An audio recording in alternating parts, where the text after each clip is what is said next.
What's going on, guys? It's your boy, Meister. I'm finally uploading my first video on this channel. I've been kind of putting this off for a while, and I've been intending to upload this video for so long now. I've just been dealing with school and procrastinating. Obviously, you got self doubt too, but finally, I am uploading, so expect more content, and yeah, it should be fun.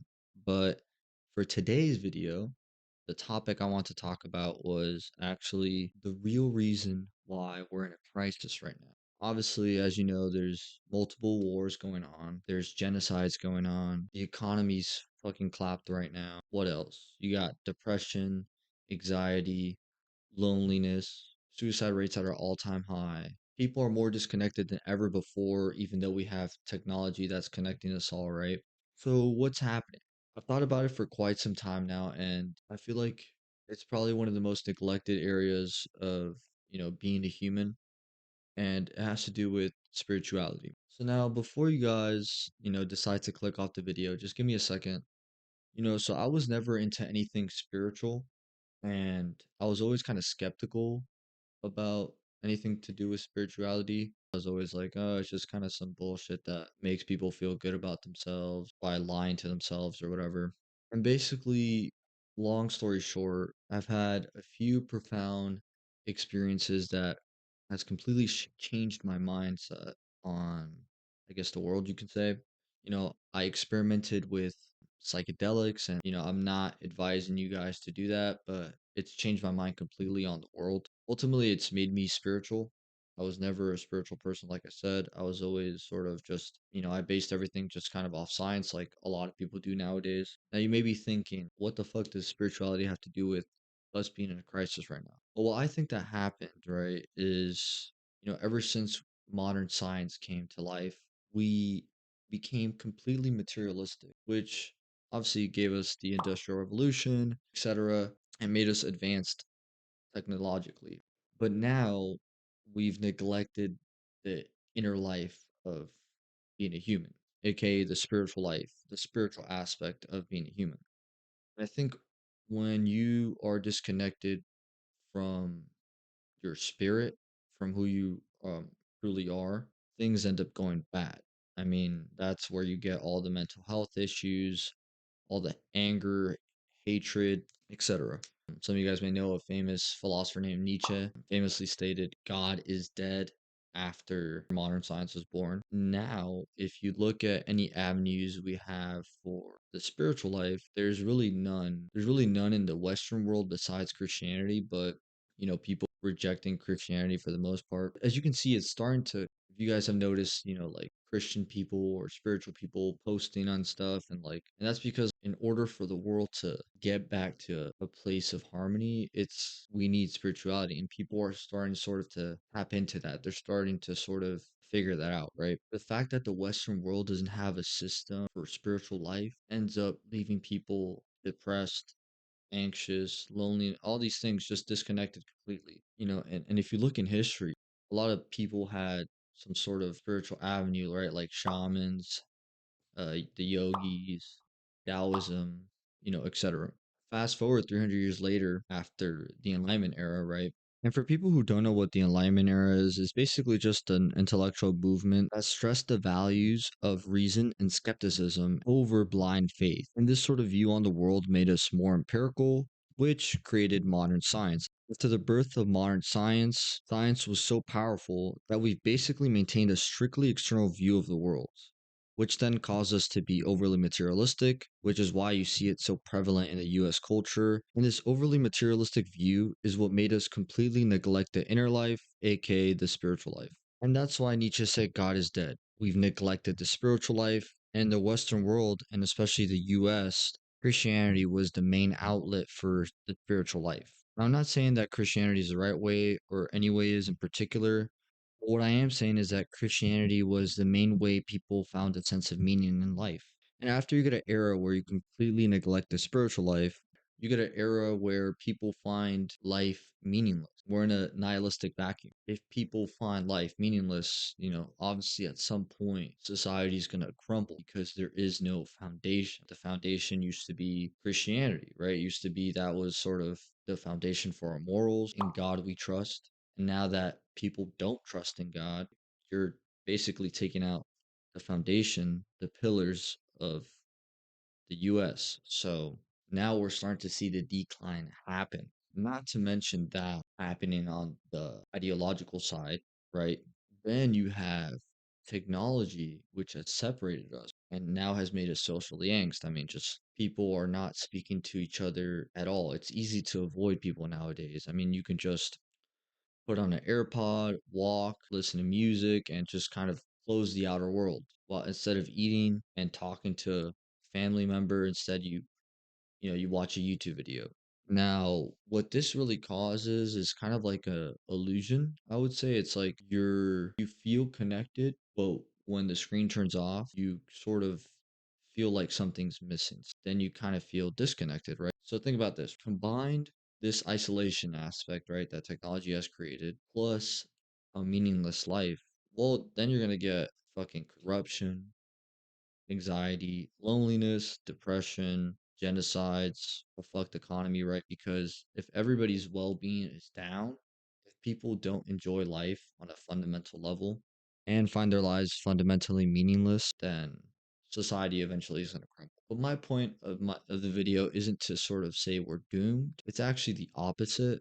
I think that we have the technology to do a lot of amazing things. We just have to use it correctly, right? We just have to apply it correctly. And also, this video is for people who are struggling to let you guys know that you're not alone. We're all kind of going through it right now. Like this period is actually predicted to be a crisis, right? There's this theory. I don't know, I forgot what the theory is called, but there's a theory. It's called like the turning point theory or turning or something like that. I forgot. I'll pop it up on the screen somewhere. But basically, there's a graph, and historians have predicted that there's a cycle within society where it goes through four phases: high phase, I think awakening phase, unraveling phase, and then the crisis phase. And historians predicted that right now the crisis would be happening.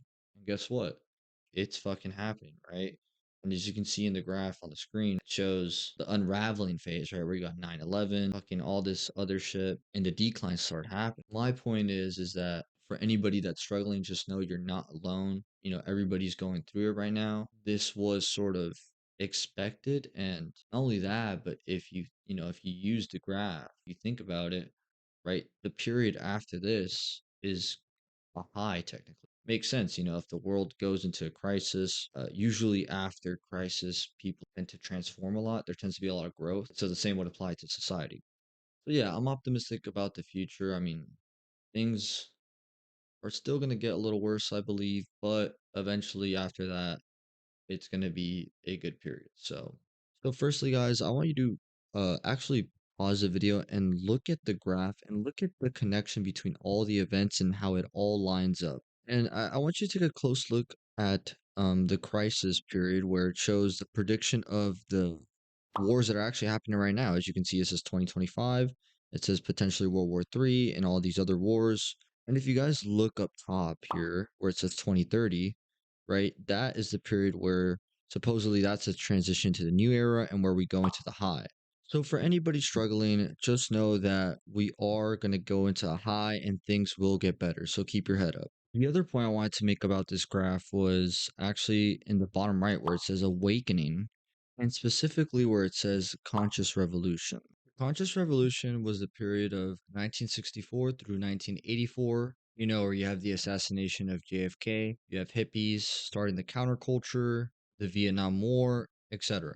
In this period, you have the hippies, aka woke culture, going against established institutions slash traditional culture. They were advocating for individual freedom and authenticity. They were advocating for, peace and love. But why is this called the conscious revolution? Well, I believe it's because our views of consciousness is shifting. Because of the pedestal we put science on, the old view of consciousness claimed it was just a byproduct of the brain. The brain generates consciousness, and once you cease to exist, your consciousness ceases to exist. the brain was equal to consciousness. However, the underlying revolution is making a dramatic shift in our perspective. The new perspective claims that consciousness is more than a function of the brain. Our consciousness is starting to be seen as real energy, just like frequency, amplitude, etc. We can't directly see things like frequency and amplitude, but we know they exist, just like consciousness. Consciousness is now starting to be seen as one, something that exists outside of our individual bodies. Now, this is where spirituality comes into play. Spiritual traditions typically have this perspective on consciousness that the brain is solely just a channel for consciousness, and that consciousness is all pervasive across the universe and it's just one. To give you a brief definition of spirituality, it's a pretty broad concept, but generally it means a sense of connection to something bigger than us, either cosmic or divine, and it typically involves a search for meaning. Now, typically, psychedelic experiences can give you these type of mystical experiences, feelings of oneness. Also, near death experiences can give you something similar. The connection between psychedelic experiences and near death experiences is that they can both give you an out of body experience. And ultimately, this makes you realize that consciousness can exist without the body. And personally, this what happened in my own psychedelic experiences. I believe we're in a spiritual crisis right now. People are completely disconnected and find their lives meaningless. Spirituality can resolve this by bringing connection and meaning to our lives and by cultivating inner peace and love, which is at the core of spirituality. But ultimately, spirituality is about connection. It's about, a real connection with who you are at your core, with others, right? And with the world. Spirituality is kind of a big topic, so I'm not going to go too much in detail with it, but I will say that the basis of spirituality again is about connection, about sort of love and peace. As corny as that may sound, you look at these motherfucking monks, right? I mean, these guys are literally at peace with life. They're super happy by literally just doing the least. Less is more. So I won't go too into depth with it, but because there's a lot. But personally, for me, it's helped me a lot, and I feel like the whole world can use it. And my last point is I want to encourage you guys to truly start expressing yourselves. I think a lot of people right now in this sort of era of social media and the internet, a lot of people are sort of putting up fronts. They're kind of trying to deceive people, making them think that, oh, like everything is fine. Like I'm good, but deep down they're not. And I feel like if people actually start to express how they truly feel, you can start to bring people together and make people feel obviously less lonely.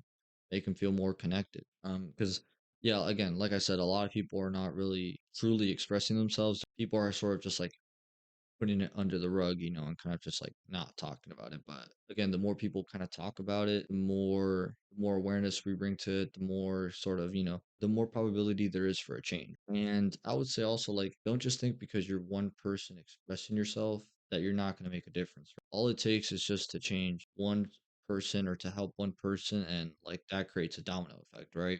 So for people who think that expressing themselves is like you could say meaningless, right? That's actually not the case. Like that is probably the best thing you can do for the world right now. So yeah, I encourage you guys to, express yourselves and, start spreading, love through your actions. I mean, this is sort of like you could say a kind of corny video because I'm over here like preaching positivity, I guess, being optimistic or whatever. But really it's like that's what we need right now. It's the truth. We need positivity right now. The kind of the norm is, it's cool to be like negative. Although it may seem corny to be positive, like it's not corny. Like that's the way life should be lived. We need to change our perspectives on sort of thinking that being cool is being negative. Not true, right? So yeah, I think through ultimately like through loving connection, like the world can become a better place and be at peace. So yeah, that's all I gotta say. And if you watched till this point, then thank you. Um, and yeah, I hope you guys have a good one. Peace.